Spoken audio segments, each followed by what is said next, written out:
guys, welcome to Ren Ken Gaming. I'm Ren, and today we're going to be talking about the best orcs in the orc faction. This is a faction that I don't have a lot of champs in. I've never pulled a legendary orc, and if I had some like decent epics, I might have fed them earlier. I don't know. We're gonna look and see what I've done and what I haven't done. When I first started playing this game, I was a very naive newbie and had no gaming experience, so I did a lot of crazy things like feed epics, which I don't do anymore. I'm reformed. I went to rehab. I got some sobriety time under my belt for feeding epics. First off, though, I want to look at the new Halloween thingamabob that's coming out tomorrow, and it's called the Halloween Deck of Fate.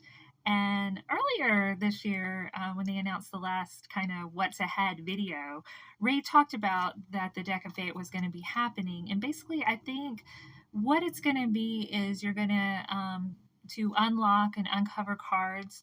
You're going to have to level up artifacts and just gear in general. I think there may be a couple other things you can do to turn cards, but I think that's the gist of it. So it's going to be spending a lot of silver, which is hard to get in this game. And as you know, leveling up any piece of gear is very expensive, unless you just get extremely lucky, which I never tend to do. So, tomorrow we'll have to wait and see if this is going to be a good, a good promo, if we're going to get some goodies, or if it's just going to be kind of like, a pay to win and something that I really don't want to pay for. And I pay very little, so odds are, unless it's just spectacular, I may not even do it. So we'll see. We'll see how accessible it is for us low spend and free to players. All right, so let's head on over to the orc faction and see what our champs have for us. Okay, hi guys, we're in the orc faction here in the index.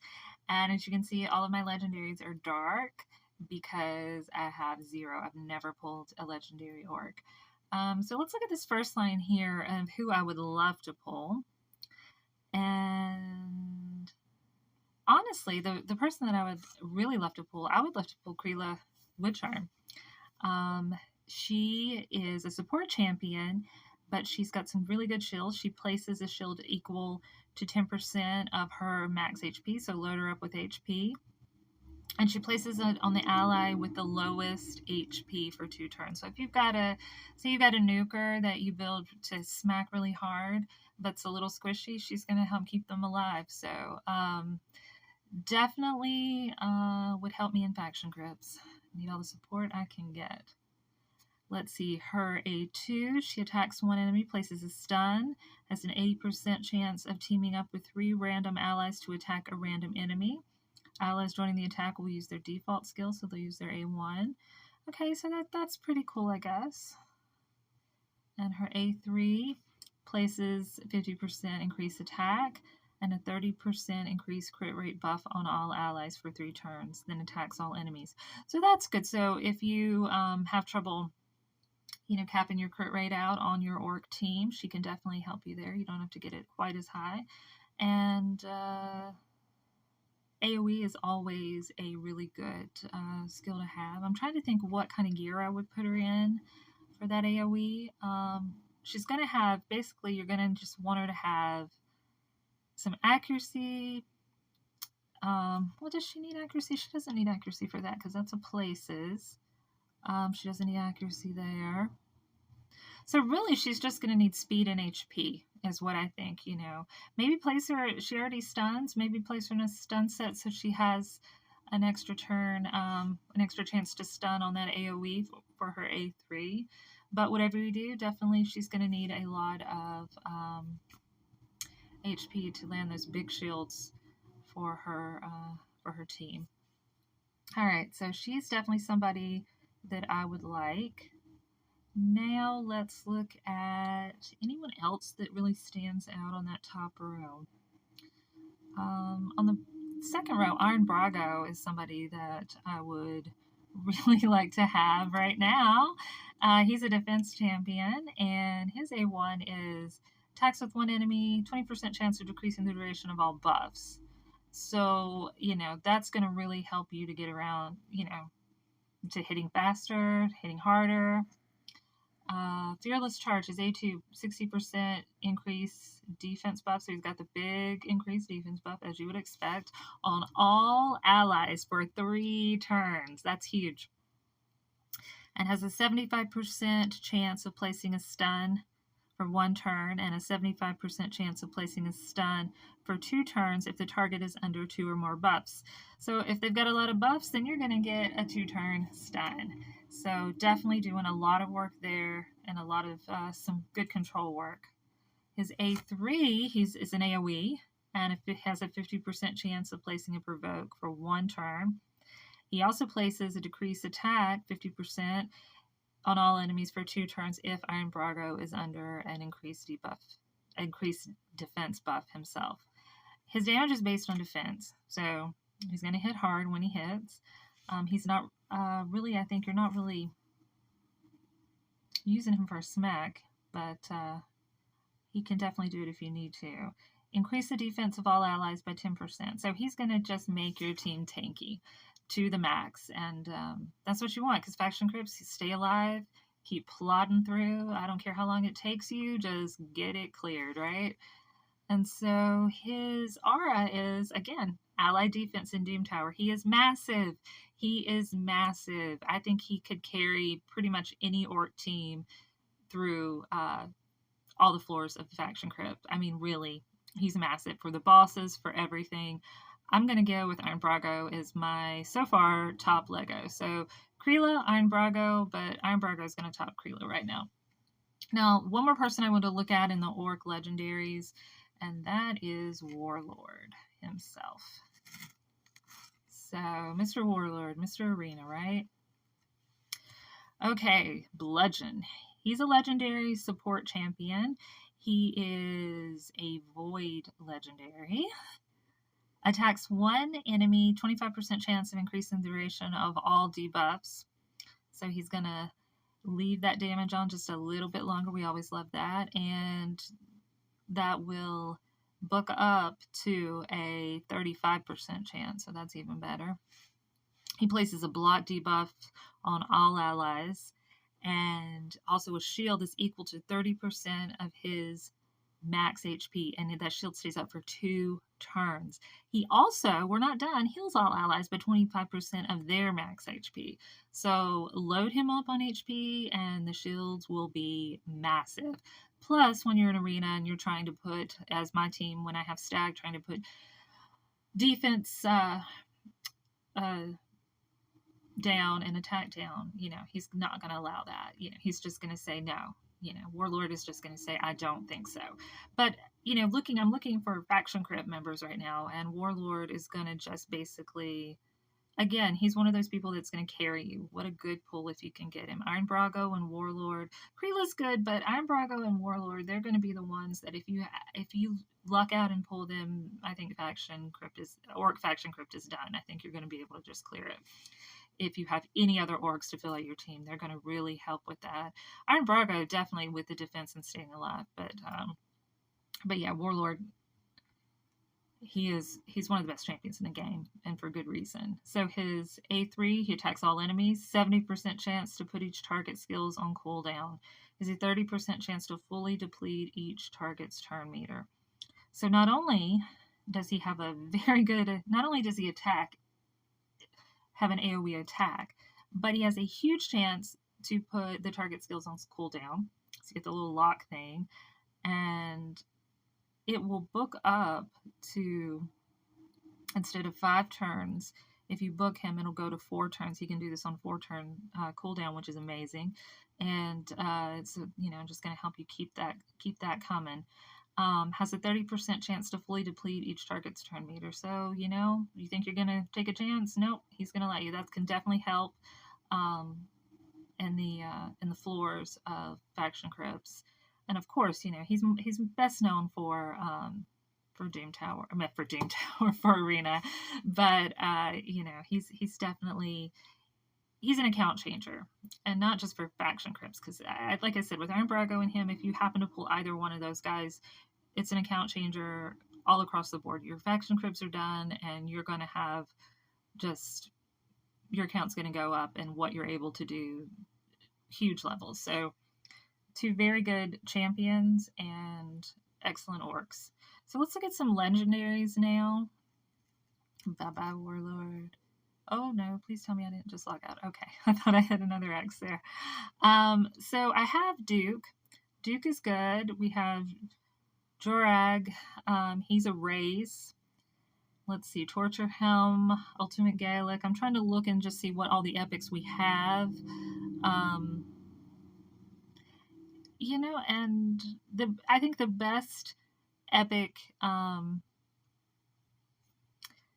in the Orc faction by far is going to be the Void epic Seer, which I do not have. I've never pulled her because she is going to kill.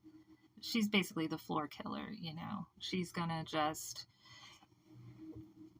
annihilate all the floors, you know. Any time that you're coming up against teams trying to get to the boss, she's going to be the one that just levels them. She's going to be great in Doom Tower. She's going to be great in Faction Wars. She's going to be great in any of the dungeons. Just as you're trying to get to the bosses, she's going to make your runs 10 times faster. I mean, she's just going to, it's unbelievable. Ken has a seer, and he's doing, you know, 15-second runs. Sometimes it's just absolutely crazy. So let's look at what she does. Knockout level. She attacks one enemy, has a 15% chance of granting an extra turn.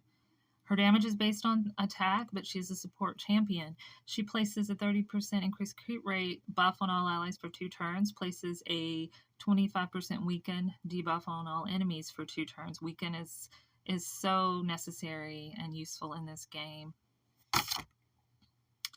All right. A3 removes all buffs from all allies and enemies. So any shields that you have up, any strengthen that you may have up, anything like that, any attack up, any increased defense, they're all gone. After she removes these buffs, this is her money shot right here, she then attacks all enemies. So basically, she takes all your defense, all your buffs, everything that's keeping you alive away, and then she just murders you. The damage increase is according to the number of removed buffs. So if you have a string of blue up, then she is going to just jack you right up. You don't stand a chance. She has a 50% chance of placing a sleep buff on all enemies for 1 turn. The chance of placing a sleep debuff increases by 5 for each buff removed. So, I mean, this is just massive. If she doesn't kill you, she's going to sleep you, but 9 times out of 10, you're just going to die. So this is what makes her the absolute legend that she is. And again, I talk about legendaries in disguise, and I think she's definitely one. This move is one of the best in the game. And so, you know, to pull her is definitely an account changer. Definitely. And I think basically she's the last of the Orc account changers. We had Arn Brago, we had Warlord, and now we have Seer. And we, not saying that we don't have good epics left in the Orc faction, but they're decent. They perform a service, but they're not going to be out of this world like the 3 that I just mentioned. So, okay, let's go back to the Orc faction. Come on now. All right, here we go. We're going to look at Duke the Pierced. Epic defense champion. He's good. He's good when you need another affinity change. He does defense down. Kind of, you know, if Stag Knight is a weak affinity, you can swap him in. He's good. He's not great, but he's good, and he performs a good service. He attacks one enemy twice. Each hit has a 30% chance of placing a decreased accuracy buff. Again, that's really good. That can be used in Hydra. I've tried him out in Hydra. He's not booked yet, so maybe that's, you know, that's definitely going to make him better when I book him out. Because any decreased accuracy is going to be great in Hydra, and he's going to be good in faction crypts. You know, he really is. I just he needs some stronger champs to kind of back him up. So for his A2, it's an AoE. He has a 75% chance of placing a decreased attack, and also 75% chance of placing a decreased defense debuff. So again, if you know, if you use him in other places in the game, if Stag is weak affinity, you can swap in Duke. I'd still prefer Stag Knight though, if I had to choose between the 2. Like I said, he's good. Is he exceptional? Probably not. His A3 places a provoke debuff for 1 turn. Also, 75% chance of placing a provoke on 2 random enemies. He reflects damage for 2 turns, and he also places an unkillable on himself. So, again, Hydra, if you really, kind of tank him out, he would be good in Hydra. And, Faction Crypts, he's going to help you along. Is he going to do great damage? Is he going to help you, clear these hard bosses in the Faction Crypt? Probably not. But, he'll do a job for you. And the last person that I'm going to mention really in the epics is Old Hermit Jorg. I have 2 of these people. Can you believe this? I have 2. I'm just going to go ahead and tell you, it's going to be real quick. His only usefulness is he is a raise. And he revives 2 random allies and places a veil on them for 2 turns. That's why you use him. He's a raise. Otherwise, his A1 attacks 1 enemy, 30% chance of placing an HP burn, 50% increased attack. That's all well and good, but basically you're going to use him probably only in Faction Crypts and only because he's a revive. All right, and looking down into the rares, there's really no one that, Gaelic, he's one of the starter champions, and he can do some work for you.